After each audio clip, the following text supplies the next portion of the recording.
Hello বন্ধুরা, Nandi's cooking চ্যানেলে সবাইকে ওয়েলকাম। আজ তোমাদের জন্য নিয়ে এসেছি চিকেন কিমা দিয়ে ছোলার ডাল। ছোলার ডাল তো নিরামিষ খাওয়াই পূজা আর্চার দিনে, কিন্তু অন্যদিন একটু এইরকমভাবে বানিয়ে দেখো, রুটির সঙ্গে পরোটার সঙ্গে একদম জমে যাবে। তো চলো শুরু করি। আমি একটা বড় মুখওয়ালা প্রেসার কুকার নিয়েছি, এর বদলে তোমরা কড়াইয়ে করতে পারো। কড়াইয়ে আগে কষে নেবে, তারপরে তোমরা কুকারে সেদ্ধ করতে পারো। আমি এই কুকারেই করব। কুকারে তাই আমি সর্ষের তেল নিয়ে নিয়েছি। খানিকটা সর্ষের তেল নিয়ে ভালো করে গরম করে নেব। তারপর সর্ষের তেলের মধ্যে দিয়ে দিচ্ছি হাফ চামচ ঘি, তাতে দিয়ে দিচ্ছি শুকনো লঙ্কা, তেজপাতা ফোড়ন, আর দিচ্ছি হাফ চামচ জিরে। ভালো করে ফোড়নটা যখন ভাজা হয়ে যাবে, তারপর আমি দিয়ে দেব দুটো পেঁয়াজ কুচি।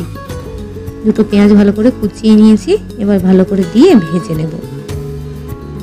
এই ভাজাভাজি করতে তোমাদের কুকারের মধ্যে অসুবিধা হতে পারে, তার জন্য তোমরা আগে কড়াই করে নিয়ে তারপর কুকারে সিটি দিতে পারো, কিন্তু আমি এখানে পুরো রান্নাটা কুকারে করব।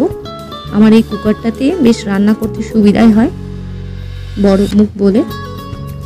এবার ভালো করে দেখো পেঁয়াজটা ভাজা ভাজা হয়ে একটু রংটা চেঞ্জ হয়ে গেছে।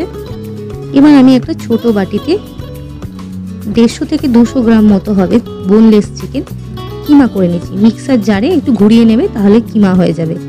সেটাকে আমি কুকারে দিয়ে দিলাম।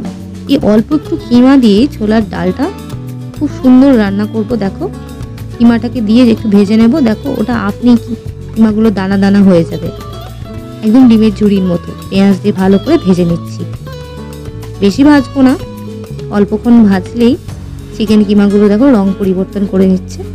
এবার দিয়ে দিচ্ছি হাফ চামচ কাঁচা লঙ্কা বাটা। তোমরা ঝাল বেশি খেলে কাঁচা লঙ্কার পরিমাণটা একটু বাড়িয়ে দেবে। 1 চামচ রসুন বাটা, হাফ চামচ আদা বাটা, আর দিয়ে দিচ্ছি একটা টমেটো। ভালো করে এবার কষিয়ে নেব নেড়ে চেড়ে।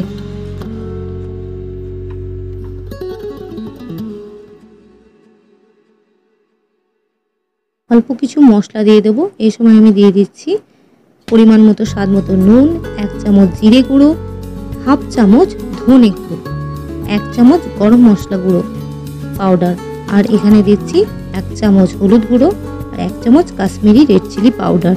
কাশ্মীরি রেড চিলি পাউডার দিলে রংটা একটু সুন্দর লাগবে দেখতে ছোলার ডালে।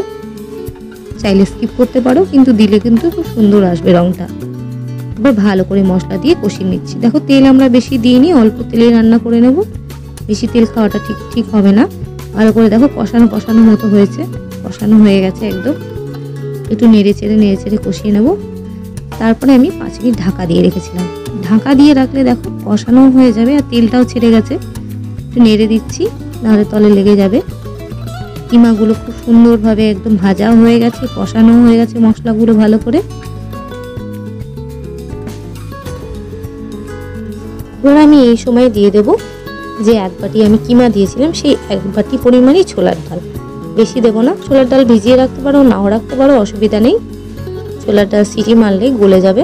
তোমাদের কুকারে যতগুলো সিটি লাগলো ছোলার ডাল গলে, ঠিক ততটা সিটি দেবে।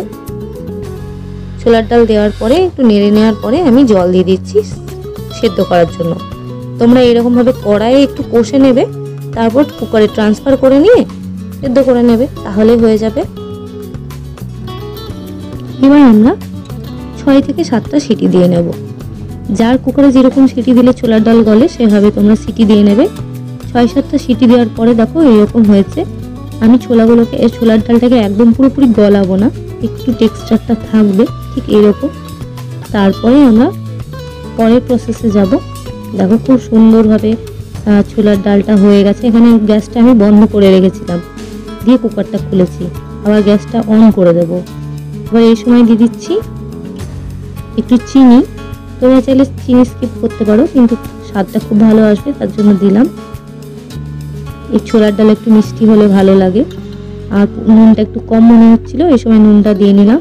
এই সময় আমি গ্যাসটা জেলে নিয়ে আমি একটু কষে নেব, আর একটু বেশ ঘন হয়ে থাকবে। আর জল দেবো না, যদি দরকার পড়ে তোমরা একটু জল দিতে পারো। কাঁচা লঙ্কা কুচি আর একটু পরিমাণ দিয়েছি গরম মশলা গুঁড়ো, আর ধনে পাতা কুচি ছিটিয়ে নিচ্ছি। ভালো করে নেড়ে নেব। তৈরি হয়ে গেছে আমাদের চিকেন কিমা দিয়ে ছোলার ডাল। কুকারটা খুলে নেওয়ার পরে আমি আর 5 মিনিট রান্না করেছি লো হিটে। যদি বেশি জল থাকে একটু জলটা শুকিয়ে নেব। বাস আমাদের চিকেন কিমা ছোলার ডাল একদম রেডি, একদম ধাবা স্টাইলে। এটা রুটি দিয়ে খেতে দারুণ লাগবে। চাইলে তোমরা ভাত দিয়ে পরোটা দিয়ে খেতে পারো। তোমরা যদি ফেসবুক থেকে দেখো আর চ্যানেলকে ফলো না করে থাকো তাহলে ফলো করে নিও, ভালো লাগলে লাইক দিও, বন্ধুদের সাথে শেয়ার করো।